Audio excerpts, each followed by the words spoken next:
welcome to Good Grief, a podcast dedicated to demystifying and destigmatizing grief with compassion and humor.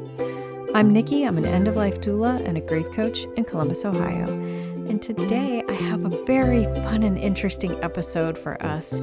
I sat down and had such a cool conversation with Liz Balli of Evergreen Memorials. And we talked a lot about the importance of memorialization and burial practices and our personal stories of loss and funerals. And oh my gosh, it's just a great conversation.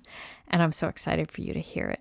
But before we get into the episode, please go over to patreon.com/Nikki the Death Doula. I would love to have you help support this show. And as always, all the money I receive through Patreon, I use to provide pro bono services within my community and elsewhere where I can help out people who might not otherwise be able to afford my services. For as little as $1 a month, you can support the show. You get early access to this podcast. You get grief affirmations in your inbox and other great content throughout the month. So please check that out. If you're not a Patreon person and you still want to support me, just reach out. I'm sure we can figure something out. I've had people who have contacted me and said, Nikki, I don't really want to do the Patreon thing, but I would love to help support you. I want to help support somebody else or pay it forward for somebody to get some help from you. So just reach out to me through my website, nikkithedeathdoula.com, and I'd be happy to help you there. If you have your own story, if you've suffered a significant loss, we'd love to hear about it over in the Good Grief Society. You can find information about that also on my website, Nikki the Death Doula. There's a link up at the top that says Good Grief Society. It's also under the podcast link, but I have a beautiful virtual space that's a nice soft landing space with no BS, no toxic positivity. Come in your pajamas with bedhead, crying your eyes out. We don't care. We love and support you anyway. It's a great place to get some support from other people who get it. All right, but enough of all that.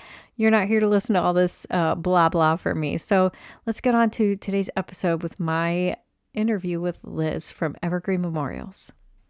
All right. Thank you so much for tuning in again this week for another great episode of Good Grief with Nikki the Death Doula. And I'm so excited to have my new great friend, Liz Balli, on the show.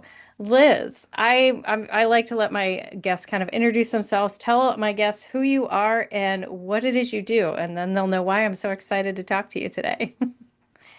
Okay, sure. Well, first of all, thanks for having me, Nikki. I really appreciate the invitation. I think the subject that we're going to cover is so super important and, providing people with the information that I hope to give is something that I find a lot of people are lacking knowledge on. And so, just spreading awareness and education about pre-arranging cemetery services is exactly what I do. So my name's Liz Balli, and I work for a company called Dignity Memorial. We are the largest provider of funeral and cemetery services in the United States. And so within the company, there are funeral homes and there are cemeteries in Pennsylvania, which is where I'm based out of, just outside of the Philadelphia area. Funeral homes and cemetery services have to be separate entities. So I only handle the cemetery side of things. Funeral homes will be where people will talk about and make arrangements for transportation and preparation of a body and a casket or an urn. That's not my wheelhouse. Mine is the property itself. And yeah, we can dive into any of those Yeah. topics. Awesome. Well, and I'm glad you kind of started with that because that's one of those things that most people don't know. And even I didn't know until about, I don't know, maybe 6 or 7 years ago that funeral directors and cemeteries are I knew they were two different companies, so to speak, but everybody just kind of assumed that they were all kind of one thing and they all work together. And that's not always the case. So, Right. we They have, can, and yeah. many states do have what's called a combo location, and it's kind of Hmm. one-stop shopping, and you can make all those arrangements in one place. Yeah. However, each state's going to be unique, and this is going to be one of those areas coming out of Pennsylvania that is going to have a division. You'll deal with one, and then you'll deal with the other. But Yeah. Yeah. So before we talk more about the cemeteries and that line of things, what got you into this line of work and how long have you been doing this? so I've been doing this for a few years now, and I actually had a 20-year career in food and beverage in hospitality.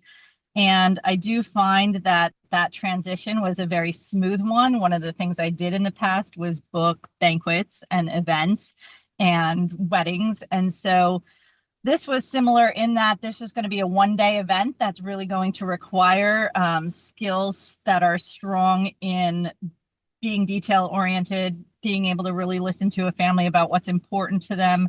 Yeah. And you're really going to get one chance to do it right. Hmm. But on the other side of this, my personal experience has been that I went through a great amount of loss in a short amount of time. I lost my mom in 2020, my son's father in 2021, and my own dad in 2022. So it was Oh. back to back to back losses. And what I learned from that is how vastly different it is when everything's been done in advance and the I's were dotted and the T's were crossed to when nothing was done in advance and you just got hit with everything all at once. Yeah. And then this became more of a passion project than a job because I really wanted to be able to help other families have an experience that made one of the toughest things they're ever going to go through in their life as smooth as possible because they Yeah. deserve that. But first, they have to learn how to do that. So Yeah. that's why I'm here, teaching Yeah. people how to do it better. Yeah. Oh, thank you for sharing that. That's such I love that your background was in, kind of events and hospitality because you're right. We have this stigma around death and dying, and we don't always view the funeral or the burial and all that as something that can be another great celebration. We're getting a little more into it. We're having celebration of life versus funerals for some folks, Yeah. but it really is. It's one of those like once in a lifetime type events that deserves its own special formality or own special whatever you want it to be, I guess. So I love that. Yeah. Um, Yeah. I think it's really important for people to kind of recognize how much that day and that memory stays with people. When you've mhm. lost loved ones that are close to you, guarantee everyone recalls certain details. There's the uncontrollable, oh, what was the weather like that day and what did Yeah. Mother Nature throw at us? And then there's the other nuances, the touches, did the person I worked with come out and introduce themselves and were they present for my family? And, were there just the service aspect of it is so important. Yeah. So it does matter who you work with. And Yeah. that's, something that I commit to and my company does as well. Yeah. I absolutely agree. Because the right service person in this line of work can make or break the day. So going along that line, then, if you were to talk to anybody, even if somebody outside of your state, what would you recommend to people who are looking to plan either their own end of life or for a loved one, maybe if they have that last, like, what would they look for in a cemetery or whatever? Well, I'd say a large number of people are making arrangements based on where their family already is, Hmm. but also where their family is going to be able to visit them. Like, what's the Yeah. proximity of family members to be able to come and visit is right up there with what has my family always done in the past. And the fact of the matter is, some cemeteries are full. And that has Yeah. families looking Yeah. for alternatives because they can't get space there even if they wanted to.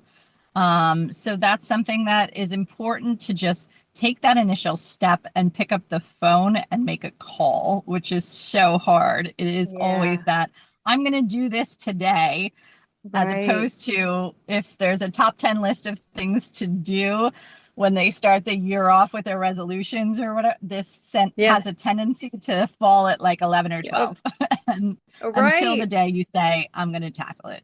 Yeah.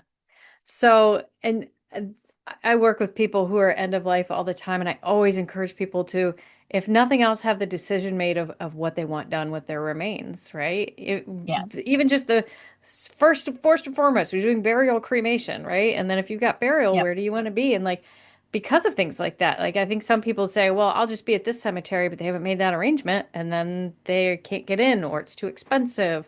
Um, Mhm. so I'm always encouraging people to plan that out ahead of, like, as far ahead of time as you possibly, if especially if it's something that's meaningful, if it's a cemetery where all of your family is, right?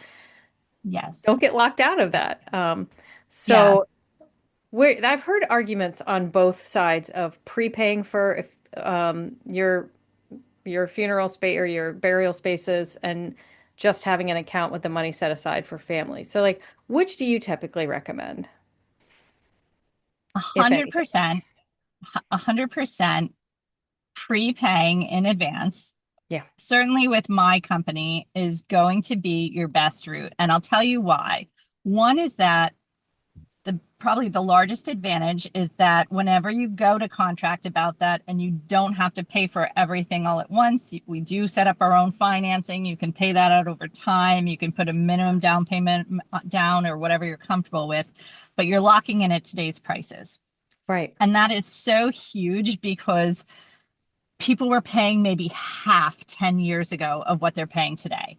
Yeah. And when you can expect a similar increase 10 years from now, and we do chart it out for people so that they can even see what that could look like 10 years from Right. now, it definitely takes away a much more strategic financial approach, because if Hmm. they're leaving money in a trust for either somebody else to pay it out later, they're going to be paying that higher price when that money Yeah. can go towards something else instead. And I Yeah. really think a lot of people do not realize all of the expenses that they get hit with in the time of. Yeah. It is not just a funeral home. It is not just a cemetery. Are you hosting people at your house? Yep. Where was the person when they passed? You might have to be making arrangements to have them brought back because they were Yep. traveling. And there's all sorts of unknown costs that Hmm. are, so, and then there's the known costs too.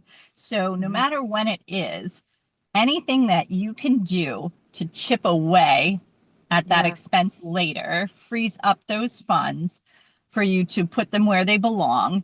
There are expenses to cleaning out a house. There are expenses to transferring tags from a vehicle, just stuff that you Yeah. don't think about. And Yeah. and all of that is also chaotic at that Yep. time too. And you're emotionally spending. When you pre-arrange, it takes that emotional spending out of Yeah. the picture. And people have a tendency to overspend when they're emotionally spending. I compare it to when you're grocery shopping without a list and while you're Oh my hungry, gosh.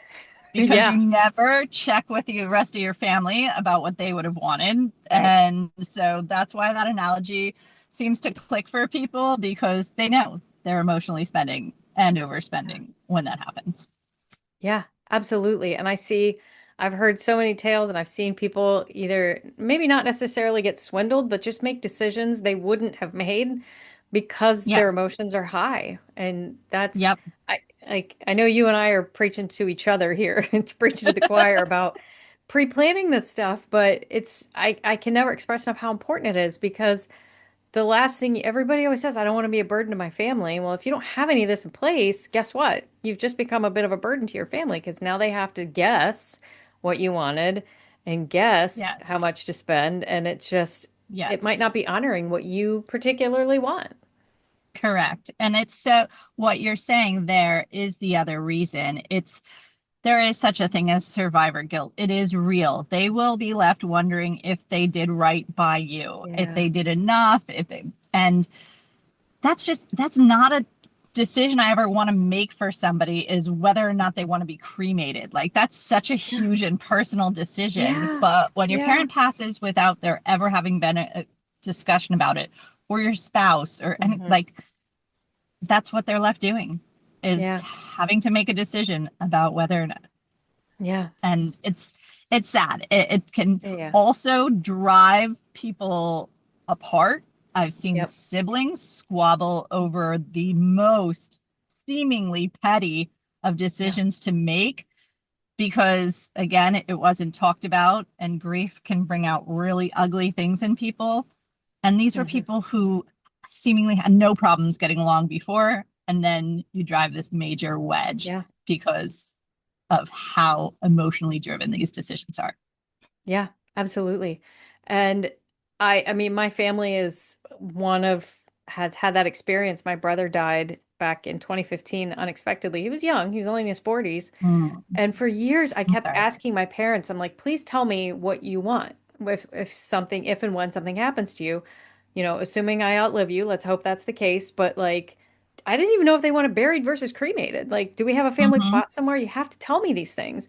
And it was one of those Mm-hmm. that kept saying, "Oh yeah, we should think about that." And I'm like, Just do it. Stop thinking about it." And then when Scott died, it was like, well, crap. Now we have to make a decision. We have to make a decision now while we're all reeling over the fact that he just died unexpectedly. And they made a great, I think they made a fantastic choice. We have a family plot here with it's just one space, but we have a columbarium tombstone, Yeah. and he was Yep. cremated. His ashes are in there. My mom just passed. Her ashes are going to go in there here pretty soon.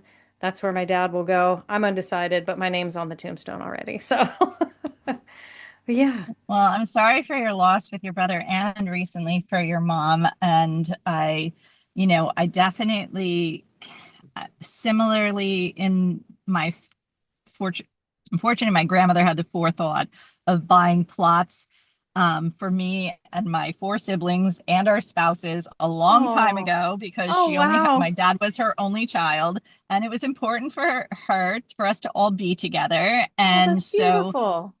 maybe we will, maybe we won't all use them. That's my plan as to where I would go. And so, Yeah. I definitely know that she was doing us a favor in the future. And that's what happens when you Yeah. prearrange. You're doing your future self a Yeah. favor or your family a favor for the future. But people used to do a lot more of that years ago, buy a bunch of land so that generations of Hmm. family members could be Yeah. buried there. And it was so wise for them to do that because at the end of the day, it is real estate. There's only so Hmm. much of it. It will go up Yep. over time. And so when they Yeah. bought it dirt cheap and, was able to provide that for their family members for years to come, I will plug our company right now when I say there's another way that prearranging, as opposed to a trust, um, that people can take a feeling a sense of security in the fact that they might want to make changes down the road, and that's what keeps people from pre-purchasing sometimes. Hmm. We offer something because we are all over the country that provides for relocation protection. So if someone lives in my area, like the Philadelphia area, and they purchase two crypts in our mausoleum, because a lot of our cemeteries have above ground or below ground options, Hmm. you can purchase at today's price, and you can actually retire to Florida 20 years from now and decide, I really settled my roots here. I don't even want those crypts anymore. What am I going to do with them? You can transfer your equity. You actually are going to get matched like for like services and receive two crypts in a mausoleum in Florida, um, with no additional cost, Oh, because we wow. can do that because we're part of a large corporation. So it's not Yeah. something every place can offer, but we can. Right. And it has really helped people because they Sure. moved out to Arizona, they moved out to California, where Yeah. prices were more expensive and certainly in the future, but they locked in at today's cost in Yeah. Philadelphia and were able to get that moved for them. Yeah. And I think that was kind of a sticking point with my parents too, why they were so hesitant because they're not from, I'm in Columbus, Ohio, and they're not from here originally. They're from another part of Ohio. And we have tons of family members buried in Eastern Ohio, and like, should they be there? Should they be here? But once my brother died, they made that decision like, well, our family is here and this is home, and it's been home for all Yeah. these decades. So that's why we decided to just stay here for that. But that's one of those that's really cool that you guys offer that because people change their minds. I Yep. change my mind weekly as to what I want. Really Yep. bad. Yeah. Yeah, no, it's nice. And there's other benefits like lifetime flexibility within the park. If we open a new garden, which we do expansions, we just did one at the park that my office is based out of very recently, did some really nice developments there. And so people can change what they purchased years ago and Hmm. say, okay, we want to be in this new garden, and they'll take the equity and they'll roll it over and apply that to the new spaces. So, yeah, it's good to know that the company cares. There's a lot of other ways I could go on and on. I say if somebody has access to a Dignity Memorial location, make that phone call. At the very least, when you meet with a representative from there one-on-one, we give people a free personal planning guide. And that personal planning guide, if it's filled out in its entirety, is 95% of what their loved one would need to know if something were to happen to them. So That's no matter amazing. where you land, it's so hugely helpful to have that, that I think, Yeah. yeah, that's worth the price of admission, which it's a complimentary consultation anyway. So Yeah, free. yeah. So, I was at a seminar, God, probably 2 years or so ago, and there was a man who owns a memorial company. They make like the headstones, the Mm-hmm. mausoleums. They make all of the physical things that go into the cemeteries. And Yep. I personally have, up until this point, I was always like of the mindset I didn't really necessarily want to be buried. I wasn't sure about cremation, composting, whatever, but even, this or this. But I always said I don't really need a headstone. I don't have children. Who's going to come visit me? And Mm-hmm. once he started talking about the importance of a memorialization, did I say I think I said Mm-hmm. that right? it Yeah. it never really dawned on me to that point that yeah, I don't have kids, but my brother did, and they now have kids, and I will still have descendants even though they're not my direct ones. But even so, there's like a physical remembrance that I existed as a human being in this world, and Mm-hmm. that kind of struck home to me. Yeah. Good. I'm glad that you had that moment. I think a lot of people miss out on that until they either have an aha moment or they don't, but it's so sad. We have Mother's Day coming up, and when people are like, who really visits cemeteries anymore? Well, all of the people who I come in, will. yeah, very holiday based. It can be like that. But also, like, we have a woman who regularly just comes and sits by her parents' grave. We have Mhm. a gentleman who's been coming to our park for years, whose niece just recently added a bench to the lot. And he came to me, he's like, I'm so glad that she did that because now I have a place to sit and talk to my father. And like, I just love that. And Yeah. there's all sorts of options these days, especially when Mhm. you're talking about cremation or traditional interments. There's different products. There are benches. There are benches that hold urns inside the Yeah. base of them. Yeah. There are the columbariums that you Yep. mentioned. There are a lot of different options, but it is signifying that you were here, you had a name, you mattered, but it's Mhm. not just about like, did you have children? I get touched because recently I saw a picture posted online where two girlfriends, like probably I'd guess in their mid 30s, go and visit a friend that had passed, and they toast at her grave, and they just bring flowers, and they just sit and spend the day as if they were with her again. And I just loved that. It gives me chills talking about it, but in a Oh, good way.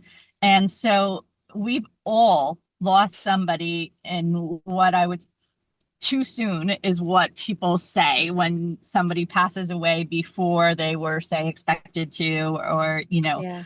had some sort of serious health condition. Like if it was unexpected, it almost always gets described as too soon. So we've all lost Right. somebody that we considered too soon. Yeah. But the fact of the matter is they didn't think that was going to happen. They didn't know that was going to happen. And Yeah. so the fact that we go through this life and we don't know our timeline, it Right. really does. I love being in this business because it makes me appreciate things on such a deeper level. I'm so Yes. grateful for that. I love being in this business because I attend burial services and I listen to what is said about someone after they pass in a Mhm. eulogy. And I've been so touched. And I get to congregate with people of every denomination and listen to people pray together, which is an amazing, powerful thing. Yeah. But I will say that the eulogies, it does just make say this stuff to people sooner, say it I all the time. know. Oh, But I agree. when I get to get a little insight into a person who maybe I never even met's life, I feel blessed. I feel honored Mhm. to be a part of it. But yeah, I do think that it does matter when you think no one's going to come. I find that very hard to believe. And I would question that with all of the genealogy that I'm sure goes on these days too, being in the Yeah. industry, or we get phone calls, like I'm looking for my great grandparents, I'm looking for my Hmm. aunts, and Yeah. people are going on websites looking people up, asking for Yeah. pictures. So it does Yeah. matter. It's out Yeah. there. I've seen stories of people looking for their ancestors' graves in other countries because they had emigrated over 4 generations back and they happen to be in their home country and they want to go. So that's such a beautiful thing. I love what you mentioned about the friends coming to toast at the headstone every year. Um, Yeah. that was something that was why my mom really liked the idea of having a headstone and a physical location for us instead of just having ashes somewhere. Um, Hmm. she grew up, she always told me stories every Memorial Day. That's what you did growing up, was you would go to the cemetery and you would have a picnic and you would clean the stones off and you would put fresh flowers out. And it was just like everybody was at the cemetery on those days, honoring their loved Yeah. ones. So Yeah. I love that we can continue to do that. Yeah. It's a When you think beautiful. about like some of the world's most famous locations, like the pyramids, which are a burial site, or like our the visitation that still goes through Arlington Memorial every year Yeah. is so huge and it continues to grow. And what is it? It's a burial site and it's people Yeah. paying tribute. And so, Yeah. you know, Exactly. I tell people if there is somebody you can think of in this world that when you pass, that you will be missed by, Hmm. then don't simply discredit the power of memorialization and the peace that it can bring to Yeah. somebody that they can come and have a moment with Yeah. you. Even Oh, though they can do it yes. in their mind anytime, there is something distinctly unique about the Hmm. visual. We're visual creatures. Being Yeah. there, seeing it is Absolutely. different. Absolutely. My husband knows this about me. Whenever we travel, the first thing I want to do is visit a cemetery. I love going to Really? cemeteries. That is like one of my favorite hobbies. And I have photos of My cemeteries mom all over. instilled that. Yeah, I, I didn't want to cut you off. But similarly, my mom was like that. She brought us up going to cemeteries. Every year after our Thanksgiving meal, we always walked to the local cemetery and walked through it to walk off our meal. But she hmm. liked walking in cemeteries. Yeah. And we did regularly visit my grandparents' Yeah. graves and my great grandparents. Yeah. Yeah.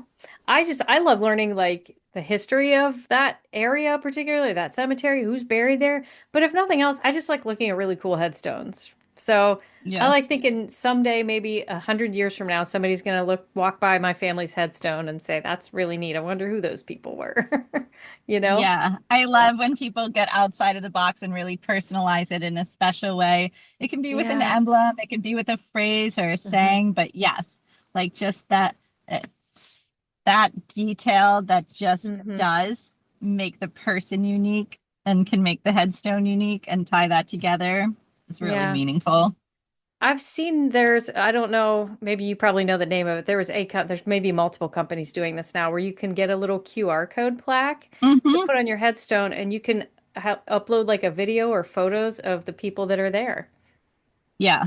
That's Yeah, it is. super cool. That is something that's like relative. I mean, it's been around for a little bit, but it certainly is something that people can open up, learn more to. It's almost like your cemetery can become like a bio library. But Yeah.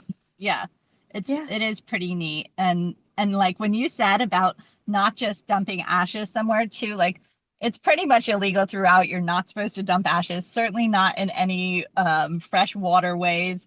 If it is in the ocean, you're supposed to be a certain number of nautical Yeah. miles out Yeah. to sea. But it's even if you were to scatter them someplace, it's not necessarily someplace that somebody can come back and revisit for. If you do Right. it on private ground and like, the house is going to sell, people aren't going to have that place to go back to. A Hmm. Target or whatever is going to be built. And then it's like, okay, we didn't really Yeah. think that through. Or when they Yeah. chose cremation without memorialization, again, that long-term plan for the urn is not all very well thought out in a lot of Yeah. cases. It's like, okay, Hmm. what happens then? What happens when we just Right. have like a collection of urns that are sitting on the mantle? Right. Or are we passing this down to the next generation to be like, Right. okay, this is yours to now? Yeah. Now it's your thing Or you have to have in your house. yeah. So I feel like what your family did was really wise in that sense, where you can be together, you have a place to go to, you have something that's personal, and of course, like, just that inclusivity of making sure that they were taking care of you Yeah. was Yeah. nice. So before we get to the last little bit of the show, I want to ask, I'm dying to ask, dying to ask, pun fully intended. What's one of the most memorable experiences you've had in your job? Like, tell me something fun or something quirky or interesting. Well, I do think that it's phenomenal. Like, it blows me away how many times I've sat in a conference room and this is the subject matter, but we end up laughing. Okay. And I say to people all the time, like, I love when we do end up laughing and like, we're not making light of the situation at all. It's always easier Yeah. when you're pre-arranging to get to that point versus like with an upcoming burial. But even then, sometimes, it's just, there's a lot of love in the Hmm. room when that Yeah. happens. And Yeah. so, yeah, again, it's like a family kind of letting me into their world and including me is so cool. I met a woman who I golfed with this past summer whose mom is interred at our cemetery, and she lived to be 105. She was still golfing till she was 103. And her daughter was having a hard time coming up with what she wanted to put on the marker, but she came across like one of her mom's favorite sayings. And so, like, just talking to her about that was very special because I do come across people all the time who are like, oh, I have family there. This. So I ask whenever I come across centennials that we're burying, I ask the family members, what was their secret? What little takeaway can you tell me about how they live to be so old? And the truth is, and you probably already guessed it, there's no secret. There's no rhyme or reason. Like, we have people who are like, I don't know, she smoked every Yeah. day until she died, or he always had a glass of whiskey before he went to bed at night. Yep. And like, that was his routine.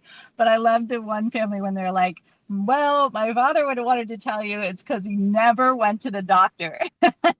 And I don't encourage that from people, but he claimed if he would go to the doctor, they're just going to tell him to do something he's not going to do or take a medication he's not going to take. And so, sure enough, he lived well past the age of 100. And I'm like, well, maybe there's some truth to it. But again, I'm not advocating for this. But yeah, those Right. are the kind of conversations that we end up having that, are just again, I'm grateful to be part of them. I feel like that's been an opportunity that not everybody gets. Yeah. But pretty Yeah. special. Absolutely.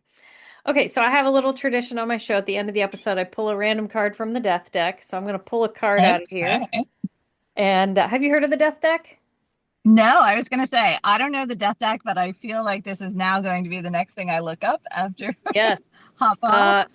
Uh, thedeathdeck.com. They have the death deck, they have the end of life deck, and the dementia deck. And there's just this thing is like this is a lot of cards. It's basically just Hey, like conversation starter questions all around death and dying to okay. help get people talking about death and dying. So Yeah. I'm gonna ask a question, I'm gonna let you answer it, and then I will answer it. So, oh, Okay. uh-oh. This might go, I think I know where you're gonna go with this, but let's see. So, whole body donation or donating your body for research when the family will receive your cremated remains is A, a final piece of value you can give the world through science, B, a nice thought but not for me, or C, that's creepy. They'll be poking around me everywhere. So basically, how do you feel about body donation? So yeah, I it's know. mixed feelings about it because I am an organ donor. Like, that's what's on my Yeah. driver's license. I'm an organ donor, and I do hope at some point if they can use something, please do. Yeah. But I I do like also have a preference towards a traditional casket burial. It just wouldn't necessarily be an open casket, but yes, those are kind of like Right. my wishes. But I also think that this is a subject that people should look into more of if they're not very familiar with how that plays out. Like you said, they go home with a cremated. I think a lot of people don't realize you go home with cremains even Right. after a Yeah. donation of it. They don't realize that there's still something that you're going to go home with that you need to make a plan for. Yeah. Also, there's a lot of different science and a lot of different directions that goes in. It's not all like, oh, people can use this or that for science. Sometimes they're literally using it for military purposes. And like, Yeah. I don't want to get into it and really freak people out, but check it out, look it up, Yeah. make sure you know Yeah. what you're There's signing a up for. fantastic book. You've probably read it called Stiff, The Curious Life of Human Cadavers. I'm in the middle of multiple books. I started that one a while back and I have Okay. not finished it, but Okay. I will. Yeah, because she talks about what goes on when you donate your body to science, because everybody thinks, oh, my body's going to cure cancer, and sometimes your body's a crash test dummy. That So part. that's the Yes. thing. So, and I have to answer this too. Yeah. I think it's a beautiful thing, and it is very useful. And I wholeheartedly, if somebody wants to do that, I've got the resources for all the places in Ohio that will take body donations. But like you said, yeah, there has to be an arrangement because you will get ashes at some point. And if you don't, I know like especially at Ohio State and one or the other ones, you don't have to. They'll keep the remains and they'll do something. Or they'll dispose of them All some right. other way. Yes. So they do it, but have that plan. Otherwise, somebody's going to show up with Yeah. ashes. What are you going to do with them? So, Yep. Yep. I don't think I would personally do this, but I know lots of my friends that want to, and I'm fully supportive because it's an important thing. So. Yeah. Well, Liz, this has been amazing. Thank you so much for being on my show and sharing all this great knowledge. I've not had anybody from a cemetery on before, so I was so excited to have this conversation for my listeners. So thank you. Well, you're amazing. Keep doing what you're doing because we know it's an important conversation to have. And when you can have it with someone like you, someone who, just wants to give of themselves to make that experience so much more meaningful and personalized, is the best person to be working with. So I wish you all the success in the world. Aw. And it was so nice speaking with you today. Yeah, thank you. All right. Another huge thank you and shout out to Liz for coming on and talking to us all about what she does, about Evergreen and about memorialization and funeral care and all the things. I know there's a lot of ickiness out there, and even I have my feelings about certain funeral practices, but we can't paint everything with the same brush, right? There are so many amazing funeral homes out there, so many amazing cemeteries, and so many great services that do exist that really do care and want to help people. Just like there are some that are not so great, but I'm just happy to have some good ones out there talking to us and sharing some of their great information. So thank you again, Liz. There's some information in the description that you can check out. Also, just as a reminder, if you want to support me, you can go to patreon.com/Nikki the Death Doula. I would love to have your support so I can provide pro bono support out within my community. And if you want to join the Good Grief Society, head on over to nikkithedeathdoula.com. There's a button at the top that says Good Grief Society. Check that out. We'd love to have you. It's a beautiful space to help get your support you need through your grief. Because not all grief is the same, and grief is easier when shared. And speaking of, have an amazing week. But remember, as always, your grief is yours. Your feelings are valid. Grief doesn't always have to suck. Good Grief with Nikki the Death Doula is produced by Nikki Smith of Nikki the Death Doula LLC in Columbus, Ohio. Nikki the Death Doula LLC is for consulting, education, emotional support, and guidance, and is no way considered a funeral establishment or licensed mental health establishment. Scripts, editing, sound design, literally everything with this podcast is done solely by Nikki Smith of Nikki the Death Doula LLC.